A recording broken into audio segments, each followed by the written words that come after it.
How about this? Can someone hear me now?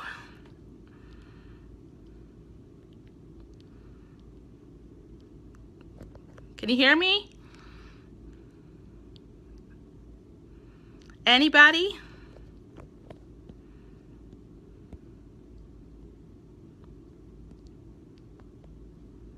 Okay, great. So now you can hear me. All right. So what I was saying is I'm a registered dietitian nutritionist. So that means, thanks, that I have completed a full dietetic program. So a 4-year accredited bachelor's in nutrition and dietetics.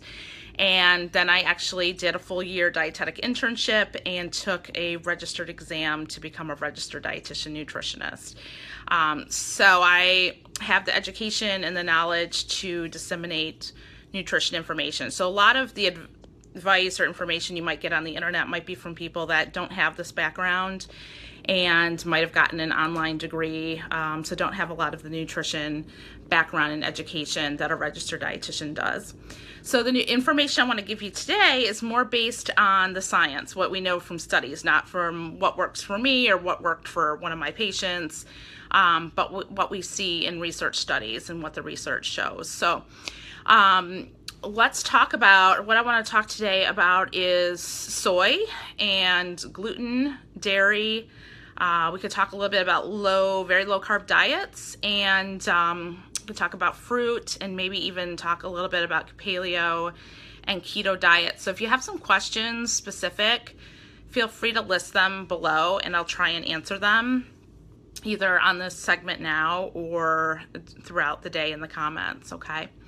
So let's get started with soy, because soy is, I just did a new blog post recently on soy because there's been some new research that has come out about soy, particularly the benefits for women with PCOS. So I hear a lot from women, you know, I was told not to eat soy, I hear soy is evil and I stay away from soy, but I like soy. And the latest research was actually pretty good. It was a large randomized study and it looked at women with PCOS, and they found that having small amounts of soy, couple servings a week, you know, it doesn't have to be every day. In fact, I wouldn't recommend having soy every day for a lot of your protein sources. But the research showed that a few servings of soy a couple times a week, that it actually improved insulin and lowered cholesterol and even reduced some inflammatory markers like CRP, it's one of the inflammatory markers that shows how much inflammation you have, high sensitivity, CRP. So it actually reduced that. And we also have some studies in the past that has shown that soy actually improves some of the hormones in women with PCOS. We see it actually helping to improve fertility for women. On the other hand, for men, they're advised not to have large amounts of soy. And we also see, as far as the thyroid, if you do have hypothyroid, I would be cautious about having soy. I would just, again, limit it to a serving or two a week. But for people who have soy like as their primary protein source every day, I would be cautious with that affecting maybe thyroid.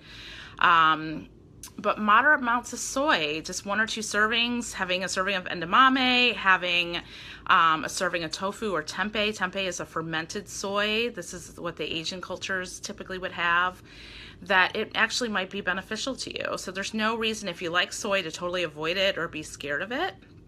But just have small portions of it. But again, if you do have hypothyroid, I would recommend just being cautious about it and limiting how much you have.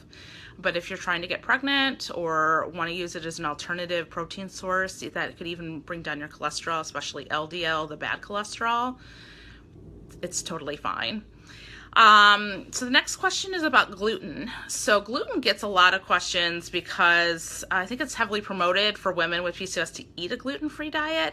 But believe it or not, there's no studies that show that gluten contributes to inflammation in women with PCOS unless you have a sensitivity to gluten. So if you have a sensitivity, or in the case of celiac disease, which is an autoimmune disorder and your body's attacking itself when you have gluten, you will feel immediately better if you do eliminate gluten. But for those of us that don't have any of the gluten sensitivities or a celiac disease, you don't necessarily have to eliminate gluten. There's no evidence whatsoever that you're going to have to see that gluten's going to actually cause any harm to you. It's not good to have too many carbohydrates in general. So if you're looking at that standpoint, moderate amounts of carbs, and we'll get to that today about talking about carbs. But as far as gluten, unless you have a sensitivity, and the only way you'll know you have that is to eliminate gluten, there's no specific test to check for that, is to eliminate gluten for 2 to 3 weeks at least. If you could do it longer, even better, and then slowly introduce some gluten to see if you have a reaction to it. But it is recommended that if you do have some food, like if food does cause you some intolerances, maybe to get checked for celiac disease first to see, because once you eliminate gluten and you're feeling better, you're probably not going to want to add it back in. So to get checked to see if you do have celiac disease, that autoimmune disorder. And then give it a shot if you want to eliminate gluten if you're having a lot of digestive issues. Another thing to consider is that you might be eating foods that have FODMAPs in them, and these are FODMAPs, FODMAPs, is an acronym for foods that are difficult for women, to digest. And so if you have difficulty ingesting some of these foods, then that's going to cause some inflammation and cause you not to tolerate it well. So a lot of times that could be wheat or it could be gluten, but it might not be. So that's why it's important to work with a registered dietitian, nutritionist, who can evaluate your lifestyle and your labs and see what's going on as far as the digestive issues, to see if it is really gluten or could these sensitivities be from other foods.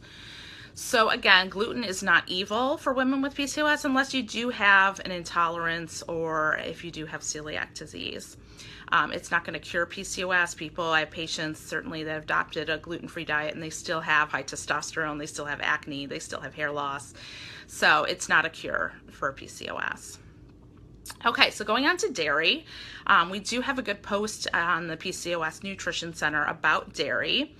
And what the research has shown is that dairy, in particular fat-free milk, so this is skim milk, that can increase androgens and increase insulin. And when it increases the androgens, it's actually going to affect your skin condition too. So a lot of people who ingest too much dairy, who are very sensitive, will break out. So you might notice if you do have acne, you can do a trial and eliminate in particular the skim milk and fat-free dairy foods like low-fat yogurt or fat-free yogurt, and see if you feel better. See if the acne clears up a little bit. And then you could even reintroduce it a little bit and see how you react to it if you do have a reaction. So what the research has shown for other dairy, that having in particular, like I said, the skim milk, the fat-free, when you take the fat out of the milk, that leaves the milk with a different hormone composition than it should have originated with. So you're left with higher androgens, and then you ingest that, and that can increase your own androgen levels. But we don't see it so much with fat-free, full-fat products like cheese. We see it more so just with the milk. So you might be okay with just small amounts of full-fat dairy, whether it's full milk or ideally more of the cheese. And again, 1 or 2 servings a day. We're not talking a lot. 1 serving is 1 ounce of cheese, 1 cup of milk, and we're also looking at about 8 ounces of yogurt. So that's a serving size for dairy. So just a small amount of cheese, 1 ounce. A full fat could be totally tolerable. Again, some people are very sensitive. I have some patients that can't tolerate cheese at all, that they start to break out.